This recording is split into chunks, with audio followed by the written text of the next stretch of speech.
Hi friends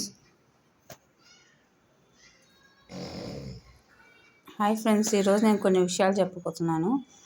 నా లైఫ్లో జరిగినవి. మా వారికి 22లో కిడ్నీ ప్రాబ్లం వచ్చింది. అప్పుడు ప్రాబ్లం వచ్చినప్పుడు చాలా గేమ్ ప్లే చేశారు వాళ్ళ ఇంట్లో వాళ్ళు, వాళ్ళ అమ్మ కానీ, తమ్ముడు కానీ, చెల్లెలు కానీ చాలా గేమ్ ప్లే చేశారు. వాళ్ళ అమ్మ అయితే అసలు నీకు మాకు అసలు ఎటువంటి సంబంధం లేదు, నిన్ను సాకి నా కొడుకుని సాకాలా అన్నట్టు మాట్లాడింది. అయితే ఇప్పుడు దాకా ఒక్కసారి కూడా వాళ్ళు వచ్చింది లేదు, చూసింది లేదు, ఏం లేదు.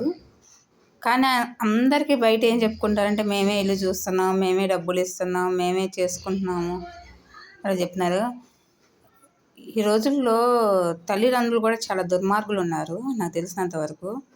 అందుట్లో మా లైఫ్లో వీళ్ళ అమ్మోళ్ళు చేసిందే చాలా దారుణం. నువ్వు చచ్చిపో, నీ కోసం మా కొడుకు పిల్లకాయలు 3 పిల్లకాయలు ఉన్నారు, వాళ్ళు బతకాలి, నువ్వు చచ్చిపోతే మాకు అవసరం లేదు, బతుకున్నా చచ్చిపోయినా 3 పిల్లకాయలకి ఆస్తి కావాలి, నీకు మేము ట్రీట్మెంట్ కూడా చేయం అని చెప్పి పబ్లిక్గా చెప్పింది. కానీ అలాంటి వాళ్ళకి మాత్రం ఫుల్ సపోర్ట్ చేస్తున్నారు మనుషులు. కానీ మనుషులు వాళ్ళు ఇచ్చినా ఇవ్వకపోయినా జరిగిపోతూ ఉంటాయి ఎవరి లైఫ్లో అయినా. కాకపోతే వాళ్ళు చేసినవి అలా ఉంటాయి అన్నమాట.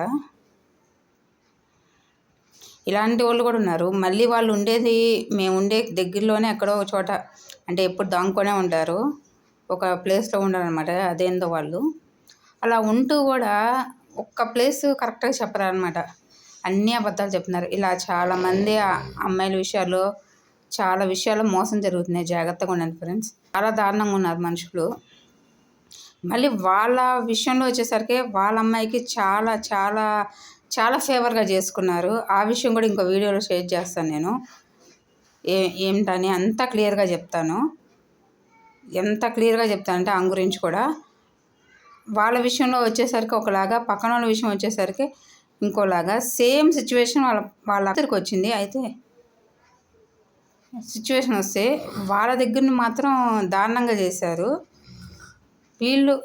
వీళ్ళ విషయంలో వచ్చేసరికి అసలు కనీసం ట్రీట్మెంట్కి దేనికి కూడా అడుక్కోండి, ఏదైతే చేసుకొని మాకు సంబంధం లేదు, మా పిల్లలు బతుకుండాలి, మా పిల్లలకు కావాలి డబ్బులు, మా చిన్న కొడుకు పిల్లలకి మేము బాగుండాలి, అసలు ఇలాంటి తల్లిదండ్రులు కూడా ఉంటారా అనిపిస్తుంది. అలాంటి తల్లి అసలు ఎవరికి ఉండకూడదు లైఫ్లో. ఇలాంటి తల్లుల్ని ఏం చేయాలో కూడా అర్థం కావట్లేదు. ఎందుకంటే వాళ్ళు చెప్పే అబద్ధాలకి ఎలాంటి వాళ్ళైనా నమ్మేస్తారు. మనం ఎంత నిజం చెప్పినా ఎవరు నమ్మరు, అబద్ధాన్నే బాగా నమ్ముతారు.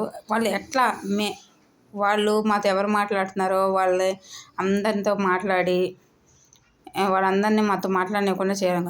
మేము చెప్తేనే కదా తెలిసేది వాళ్ళకి మాతో ఎవరు మాట్లాడారు. మేము కావాలని చెప్పాము, వాళ్ళు కూడా మాతో మాట్లాడకూడదు, వాళ్ళ క్యారెక్టర్ కూడా తెలిసిద్ది అని. చాలామంది వాళ్ళ తమ్ముడు ఫోన్ చేసి నీకు మా వాడికి ఏమన్నా అవుతే నీకేమన్నా ఇవ్వాలి కదా, అదేదో ఇప్పుడే సెటిల్మెంట్ చేసుకో, సంతకాలు పెట్టేసి. వాళ్ళు మనుషులేనా? ఇలా ఉన్నారు ఫ్రెండ్స్, చాలా దారుణంగా ఉన్నారు. ఎవరన్నా అడిగితే మా కొడుకు బాగానే ఉన్నాడే, వాళ్ళ దగ్గర బాగా డబ్బులు ఉన్నాయి, బాగానే చూపించుకుంటున్నారు, ఇలా చెప్పుకుంటూ వస్తున్నారు అబద్ధాలు. ఎవరేం చేయలేము. కాకపోతే చాలా జాగ్రత్తగా ఉండాలి ఆడవాళ్ళు. ఇలాంటి వాళ్ళ వల్ల వాళ్ళ విషయాల్లో మాత్రం చాలా జాగ్రత్తగా ఉంటారు వాళ్ళు. పక్కన వాళ్ళకి మాత్రం బాగా మోసాలు చేస్తారు. ఏమన్నా వ్యాధి వస్తే తల్లి ఎక్కడన్నా మాకు సంబంధం లేదు అని చెప్పి వెళ్ళిపోద్దా?